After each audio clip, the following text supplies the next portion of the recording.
Você já ouviu falar que piso pode estourar? Na verdade, eu conto para você que eu já presenciei esse fenômeno acontecendo. Eu quem? Eu, professora Jussara. E aí, esse é o assunto da nossa aula de hoje, porque nós vamos entender o que faz isso acontecer e como evitar que isso aconteça. Então, eu convido você, venha para o vídeo comigo.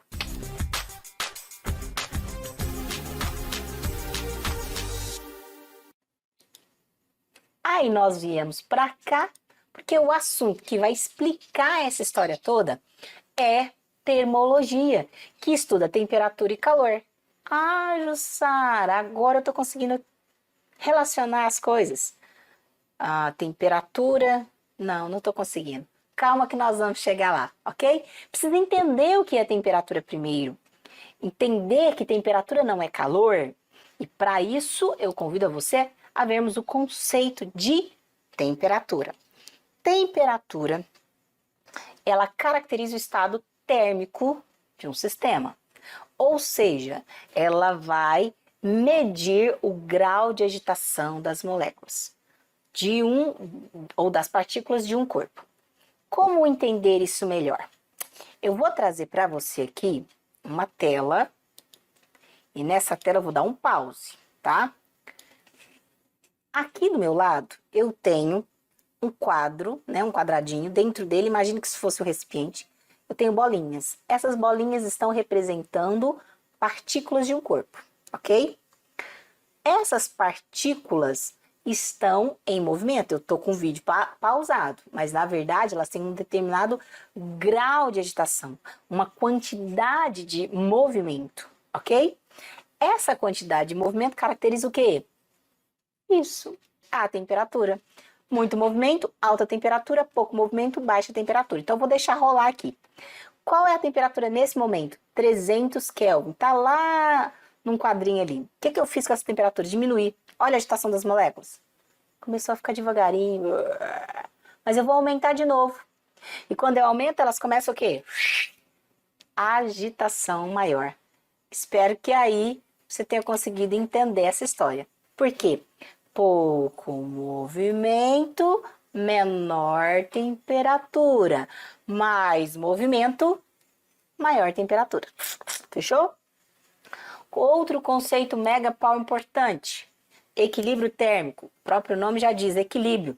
Tenho dois corpos ou mais. Esses dois corpos vão entrar em contato que anteriormente, inicialmente, têm temperaturas diferentes. Com um determinado tempo, eles atingem a mesma temperatura. Qual uma aplicação muito prática disso? Os termômetros, que são justamente os instrumentos de medidas para medir temperatura. Eu tenho esses dois termômetros que vocês devem conhecer, se talvez não tenham até em casa, né?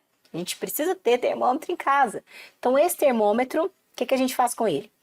Ele no ambiente tem a temperatura do ambiente e você com uma determinada temperatura suspeita-se de febre. O que você faz? Pega o termômetro, coloca nas axilas e aguarda. Espera no mínimo 3 minutos a 5 minutos. Depois desse tempo passado, passou, gente, eu venho aqui. Eu estou com uma temperatura de 37.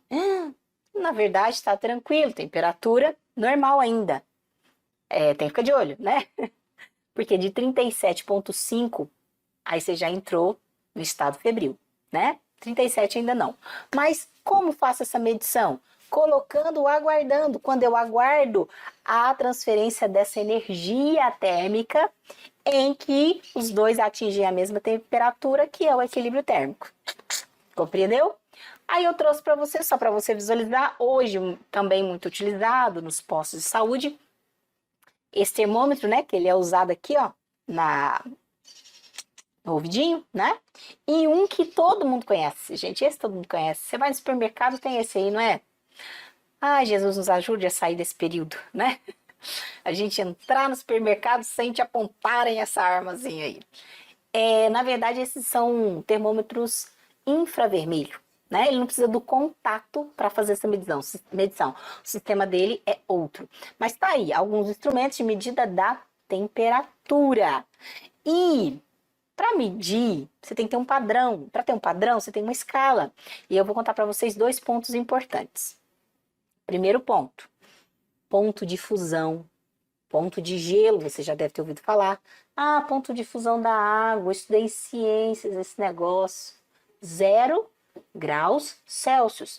Graus Celsius, porque nós aqui estamos no Brasil e utilizamos a escala Celsius, tá certo? Mas toda escala tem esse padrão que tá aí. Ponto fixo, um deles é o ponto de fusão. Como que é medida esse ponto de fusão? Mistura água, mistura gelo, deixa entrar em equilíbrio, faz a medição. Ali naquele momento é o primeiro ponto fixo. Fechou? Segundo ponto fixo é o ponto de ebulição, chamado também ponto de vapor. Vapor, já pensei, é quando a água está o quê? Fervendo. Você tem a água fervendo, faz a medição, aquele lá é o segundo ponto fixo, tá ok? As escalas são padronizadas dentro desses pontos fixos.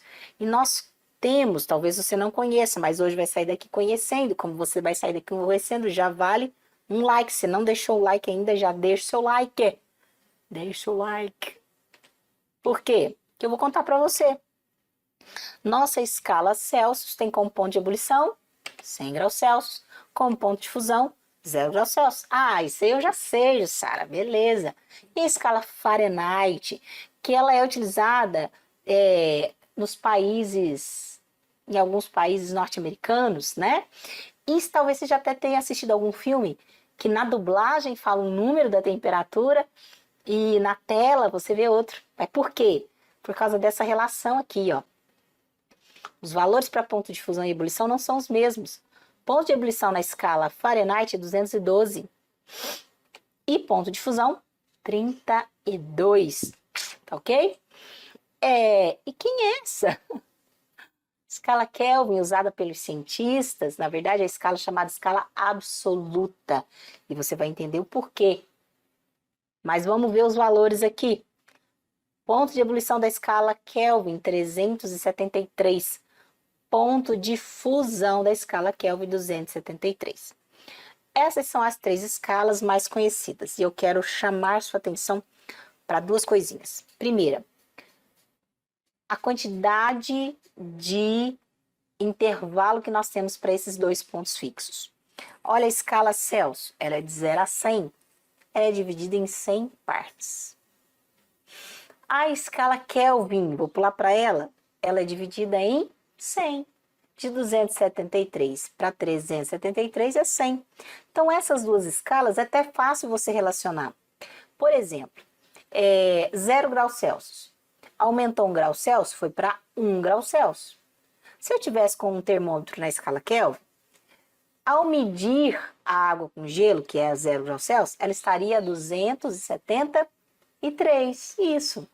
Mas se aumentou 1, aqui também vai aumentar 1, só que vai ser 274 Kelvin, tá certo? Porém, quando se trata da escala Fahrenheit, você vai observar que ela não é dividida em 100. Ela é dividida em quanto? É só você observar aí, ó. Ela vai de 32 a 212, ou seja, 180 partes. Ela é dividida em 180 graus. Então, não é a mesma coisa. 1 grau Celsius não equivale a 1 graus Fahrenheit. É 1 grau Celsius equivalendo a 1,8 graus Fahrenheit. Ok? Se você quer entender melhor sobre isso, deixe nos comentários que a gente faz aí um videozinho sobre essa relação Celsius-Fahrenheit. Eu já vou entrar no ponto direto. Justamente pelo fato das duas não serem de igual, os valores ficam divergentes, como eu comentei, em relação aos filmes, né? Agora, algo que eu não posso sair dessa tela sem te mostrar é com relação a esse valor aqui embaixo.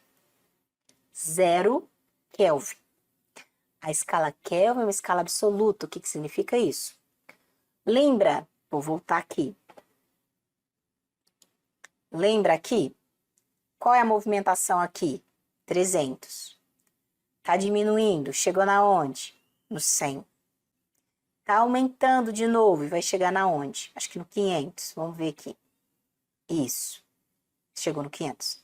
Só que eu vou fazer o seguinte. Eu parei o vídeo. Mas vamos imaginar que eu tivesse diminuído a ponto de parar.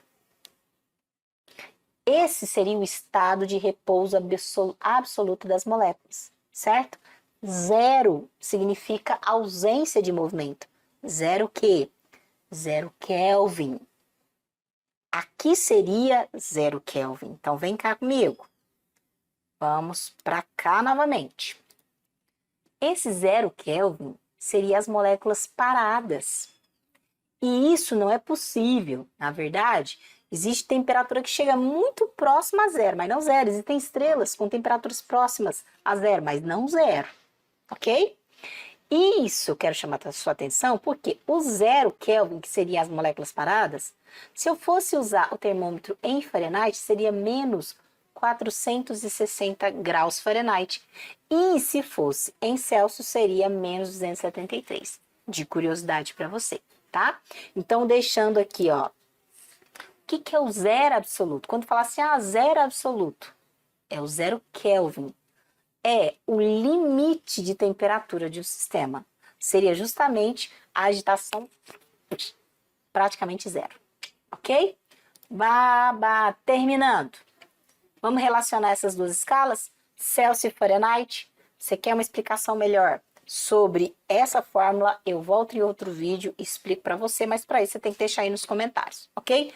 Do contrário, eu já vou direto, porque quando eu relaciono as duas que não tem graus igual, né, de igual para igual, eu tenho a temperatura em Celsius dividido por 5, sendo igual a temperatura em Fahrenheit menos 32 dividido por 9. Beleza? E da escala Kelvin, nós temos uma relação mais simples, porque as duas são divididas em partes iguais. Eu teria a temperatura em Kelvin exatamente igual a Celsius, aumentada mais 273. Sabendo disso, o que eu trago para você? O conceito de dilatação térmica, pus duas imagenzinhas aí. O que elas têm de comum? Isso aqui, gente, é um trilho de ferro, não sei se você já teve oportunidade de visualizar. Elas têm as chamadas juntas, que é um espaço entre trilho e outro. Isso é de propósito. Aqui eu tenho uma pessoa colocando piso na casa, ó o piso aí, ó. E a pessoa tá fazendo o quê? Deixando um espaço. Por que isso? Porque os corpos, ao receberem a temperatura, receberem calor, né? Energia térmica, a temperatura vai o quê? Aumentar. E você, com maior agitação, precisa de quê? Mais espaço. E aí, consequentemente, acontece o quê? A dilatação, que é a variação das dimensões do corpo, que seja para mais ou que seja para menos.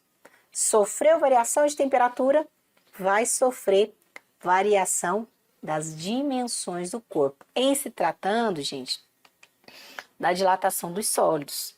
Na dilatação do sólido, nós temos três tipos de dilatação, e eu trouxe para você aqui as três. Primeiro, dilatação linear. O que te lembra linear? Linha. Lembre-se, corpo. Quais são as dimensões? As três dimensões.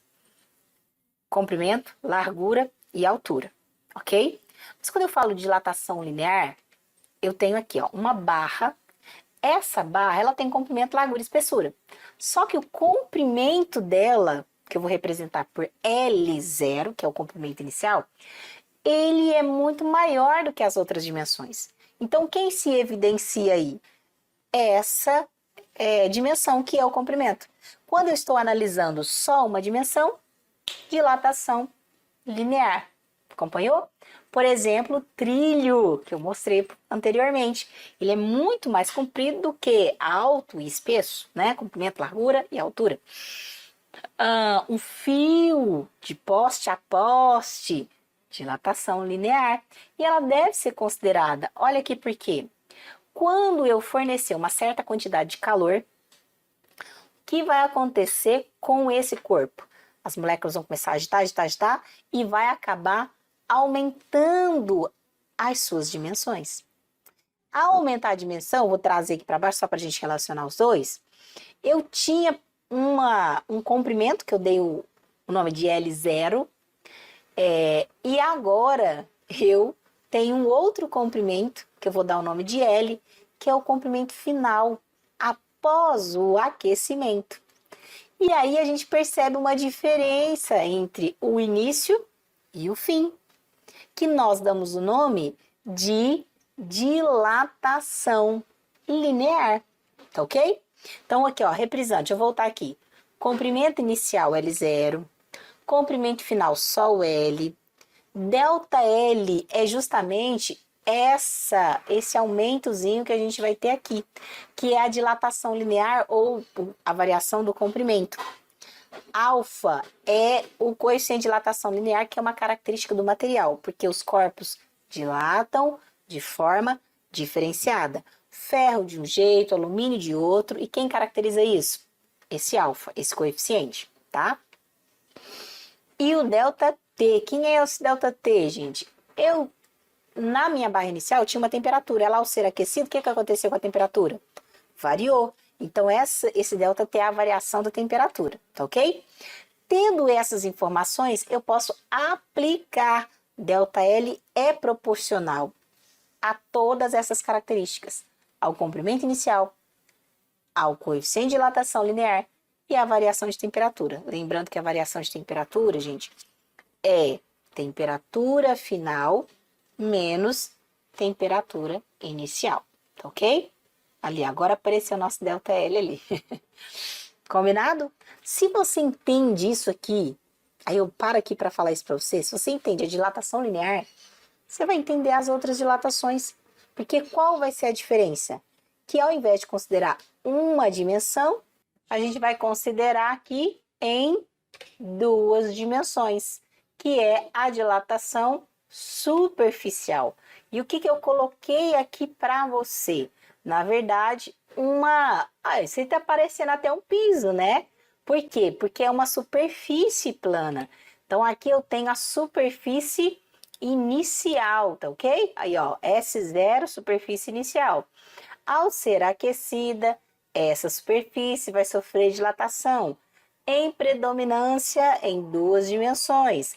Quais são as duas dimensões? Comprimento e largura. Então, eu vou trazer para cá para você visualizar que essa seria a sua superfície final. Considerando essa superfície final, olha o que eu trouxe aqui, ó, o tamanho que ele era. Então, essa parte externa aqui é justamente a dilatação superficial, o quanto houve no aumento da dilatação, ok? E aí, reprisando, superfície inicial S0, S superfície final, delta S dilatação superficial ou variação da área, beta, que é o coeficiente de dilatação. Quando se trata do coeficiente de dilatação superficial, é o beta, tá? Por quê? Porque são duas dimensões, onde a gente tem que ele é o dobro, tá? Da dilatação linear. E variação de temperatura, que a gente sabe que é temperatura final menos inicial. E aí a gente chega aqui, ó, delta S, ou seja, dilatação superficial, esse valor é o produto entre superfície inicial, coeficiente de dilatação e variação de temperatura. Entendido até então? Beleza. A gente vai finalizar falando da dilatação volumétrica. Quando se trata da dilatação volumétrica, o que a gente vai ter? As três dimensões: comprimento, largura e altura. Ou seja, eu tenho um cubo aqui, né? Eu tenho um volume inicial. Nesse volume inicial, a gente aquece. Aqueceu, você já sabe, vai haver dilatação. Aí eu vou trazer ele para cá, para que você possa vê-lo melhor. Esse seria o nosso volume final, ok? E a diferença entre os dois identifica a minha variação do volume, tá? Então, volume inicial, VO, volume final, V, dilatação volumétrica ou variação do volume, ΔV. O coeficiente de dilatação Volumétrico se refere a quê? O gama, tá ok? O gama é o triplo do alfa, combinado? E variação de temperatura, como já falado anteriormente. Aqui nós temos o nosso ΔV, variação do volume, sendo o produto entre volume inicial, coeficiente de dilatação e variação de temperatura. Como eu já tinha dito para você, se você entendeu primeiro, os demais estão tranquilos, ok? E aí eu venho para cá e digo para você que se você ficou até aqui, já vale dar um like, se inscrever no canal e seguir nas redes sociais se você quiser, se achar interessante. E agora você já sabe que é possível explodir. É possível sim, mas como evitar? Você precisa de um material em que os coeficientes de dilatação sejam pequenos para não dilatar muito. Ou seja, são os melhores, né? Aqueles que precisam de um investimento maior. Mas você agora já sabe como, já sabe que é possível. E eu termino por aqui essa nossa aula sobre temperatura, escalas termométricas e dilatação. Espero você no próximo vídeo e finalizo dizendo: te vejo por aqui.